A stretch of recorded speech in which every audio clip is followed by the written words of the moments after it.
Hello everyone, good evening. Hope everyone is doing good. ఈరోజు నేను మన ఛానల్లో ఒక హెల్దీ బ్రేక్ఫాస్ట్ చేసి చూపిస్తున్నానండి. పెసరట్టు చాలా healthy and very rich in protein. తప్పకుండా పిల్లలకి అలవాటు చేయండి. దానికి కావాల్సిన ఇంగ్రీడియంట్స్ చూద్దామా? పెసళ్ళు, జీలకర్ర, వెల్లుల్లి, పచ్చిమిర్చి, సాల్ట్, కరివేపాకు. అండ్ పెసరట్టులో వేయాల్సిన మెయిన్ ఇంగ్రీడియంట్ ఏంటంటే పచ్చి అల్లం. పచ్చి అల్లం వల్ల మంచి ఫ్లేవర్ వస్తుందండి.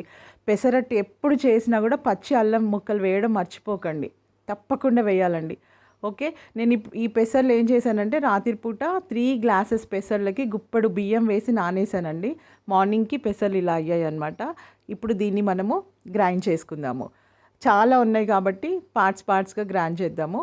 ఇప్పుడు పెసళ్ళు వేసిన తర్వాత అన్నీ కొద్ది కొద్దిగా వేయాలి. కొంచెం కరివేపాకు, కొంచెం అల్లం ముక్కలు, కొంచెం వెల్లుల్లి, కొంచెం జీలకర్ర, కొన్ని పచ్చిమిర్చి, కొంచెం సాల్ట్ వేసి అట్లా అన్ని పార్ట్స్ కంప్లీట్గా గ్రైండ్ చేసుకుని దోశ బ్యాటర్ ప్రిపేర్ చేసుకొని పెసరట్టు చట్నీ లేకపోయినా తినొచ్చండి. అంటే దీంట్లో మనం అన్నీ వేస్తున్నాం కదా, కారంగా ఉంటుంది, మంచి టేస్ట్ ఉంటుంది. కాకపోతే అందరు అట్లా ఊరికే తినడం ఇష్టపడరు కాబట్టి దీనికి కాంబినేషన్లో నేను పల్లి చట్నీ కూడా చేస్తున్నాను. పల్లి చట్నీ కూడా చాలా క్విక్గా ఒక దోశ కాలే లోపు మనం చేసే చట్నీ చేసి చూపిస్తాను మీకు. ఓకే, ఇప్పుడు దీంట్లో అన్నీ వేసేసుకొని దీన్ని చాలా మెత్తగా గ్రైండ్ చేసుకోవాలండి. పెసరట్టు చాలా ఫైన్ బ్యాటర్ చేసుకోవాలి. ఎందుకు అంటే అది కొంచెం బరకగా ఉన్న అట్టు మనకి నీట్గా రాదనమాట. ఓకే, కాబట్టి చాలా మెత్తగా గ్రైండ్ చేసుకోవాలి. ఇప్పుడు దీన్ని గ్రైండ్ చేసేద్దాం.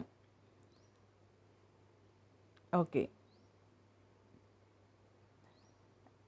ఓకే అయిపోయిందండి. చూడండి, ఇప్పుడు ఇలా ఉండాలి. ఇంత ఇంత సాఫ్ట్గా అవ్వాలన్నమాట. ఇప్పుడు మిగిలిన పెసర్లు కూడా అన్నీ ఇప్పుడు నేను ఫస్ట్ ఎలా చేశానో అన్నీ కొంచెం కొంచెంగా వేసుకుంటూ అన్నీ కంప్లీట్ చేసేసుకొని అట్టు బ్యాటర్ అంతా కంప్లీట్ అయిపోయిందండి. దీంట్లో ఫైనల్గా కొంచెం జీలకర్ర వేసేసి చక్కగా కలుపుకుందాము. బాగా మిక్స్ చేసేసుకొని ఇది పక్కన పెట్టేసి పల్లీ చట్నీ కోసము ఏం చేయాలో అది మనము స్టార్ట్ చేద్దాం. ఇది నేను ఇప్పుడు చేసే పల్లి చట్నీ చాలా సింపుల్ అండి. దాంట్లో నేను వేసేది కూడా ఓన్లీ 4 ఇంగ్రీడియంట్స్ వేస్తున్నా. ఫస్ట్ ఒక చిన్న బౌల్ పల్లీలు వేసేసి దీంట్లోనే మనము అంటే మన స్పైసీనెస్కి సరిపడా పచ్చిమిర్చి వేసి మళ్ళీ దీంట్లోనే కొంచెం జీలకర్ర అండ్ కొన్ని వెల్లుల్లి రెబ్బలు, అంతే. జీలకర్ర అండ్ కొంచెం వెల్లుల్లి రెబ్బలు. నేను దీంట్లో ఆయిల్ వేయట్లేదు, చింతపండు వేయట్లేదు, ఏం వేయట్లేదండి. మిక్సీ చేసేటప్పుడు కొంచెం సాల్ట్ యాడ్ చేస్తా, అంతే. ఇంతే అండి. ఇవే 4. వీటిని బాగా వేయించొద్దు, దోరగా వేయించుకొని గ్రైండ్ చేసేసుకోవడమే. అంతే, 4 ఇంగ్రీడియంట్స్ అనమాట. పల్లీలు, పచ్చిమిర్చి, జీలకర్ర, వెల్లుల్లి, అంతే. మిక్సీ పట్టేటప్పుడు కొంచెం సాల్ట్. ఓకే, ఇప్పుడు అది మిక్సీ పట్టి పక్కన పెట్టేసుకొని మనము అట్టు వేసేసుకుందాం. ప్యాన్ వేడైపోయింది. అట్టు చక్కగా స్లోగా ప్యాన్ నిండా స్ప్రెడ్ చేసుకుందాము. ఎంత టేస్టీగా ఉంటుంది తెలుసా అండి పెసరట్టు, వేడివేడిగా. కాకపోతే ఏంటంటే పెసరట్టుని మనము వేసిన తర్వాత లిడ్ పెట్టి ఉంచడం అట్లా చెయ్యొద్దు. ఇది మనం వేస్తూ ఉంటే తినేసేయాలి, అంతే. మనం లిడ్ పెట్టామంటే వాటర్ వచ్చేసి అది అట్టంతా గట్టిపడిపోతుంది, తినలేము.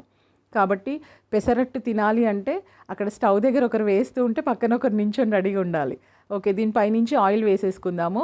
ఆయిల్ కూడా కొంచెం ఎక్కువ వేస్తేనే బాగుంటుందండి. కాకపోతే పెద్దవాళ్ళకి మాత్రం అంత వేయకండి, కొంచెమే వేసి ఇవ్వండి. పిల్లలకి మాత్రం మంచిగా ఆయిల్ వేసి చక్కగా కాల్చి ఇవ్వండి. అసలు ఇది కాలిన తర్వాత కలర్ కూడా ఎంత బాగుంటుందంటే పెసరట్టు తప్పకుండా ట్రై చేయండి. పిల్లలకి వీక్లీ వన్స్ అయినా పెట్టండి, ఎందుకంటే ఇది మంచి హెల్దీ. పెసర్లు అంటే తెలుసు కదా, పెసర్ల వల్ల మనకి ఎన్నో హెల్త్ బెనిఫిట్స్ ఉన్నాయి. కాబట్టి తప్పకుండా ట్రై చేయండి. పిల్లలకి compulsory weekly once pesarattu breakfast ఉంటుందనే అలవాటు వాళ్ళకి చేయండి. ఓకే, దీన్ని మంచిగా ఎంత బాగా కాలిపోయింది కదండి. ఇప్పుడు దీన్ని తిప్పేద్దాం. మంచి స్మెల్ వస్తుందండి, ఎంత కమ్మటి వాసన వస్తుంది ఇది వేగుతూ ఉంటే. పెసరట్టు అయిపోయింది. ఈలోపు మనం పచ్చడి, అక్కడ నేను పల్లీలు అన్నీ గ్రైండ్ చేసి పక్కకు పెట్టేసుకున్నాను. దాంట్లోకి మనము పోపు వేద్దాము. ఆ చట్నీలోకి పోపు కూడా ఎందుకు వేస్తున్నా అంటే అక్కర్లేదు, కాకపోతే ఏంటంటే అది నేను పల్లీలు బాగా వేయించలేదు కదా, దోరగా వేయించాను కాబట్టి ఆ చట్నీ అంతా కొంచెం లైట్ కలర్లో ఉంటుంది, అందుకనే పోపు వేస్తే మంచి కలర్ వస్తుందన్నమాట. ఆవాలు, జీలకర్ర, ఒక 2 ఎండుమిర్చి, 2 ఎండుమిర్చి అండ్ కొంచెం కరివేపాకు, కొంచెం పసుపు వేయాలండి. పసుపు వేయడం వల్ల ఏంటంటే మంచి కలర్ వస్తుంది. కొంచెం పసుపు వేసేసి ఒక 2-3 సెకండ్స్ అట్లా ఉంచి దీన్ని ఈ తాలింపుని పచ్చడిలో కలిపిద్దాం. వావ్, ఇది కూడా మంచి కమ్మటి స్మెల్ వస్తుందండి. ఆహా, వేడి వేడి పెసరట్టు విత్ పల్లి చట్నీ రెడీ. తప్పకుండా ట్రై చేయండి. ఎలా వచ్చిందో కంపల్సరీ నాకు కామెంట్ చేయండి అండ్ పిల్లలకి అలవాటు చేయండి. ఓకే, చాలా బాగుందండి. నేను టేస్ట్ చేసి చెప్తున్నాను, చాలా బాగుంది. తప్పకుండా ట్రై చేయండి. Okay, thank you, bye.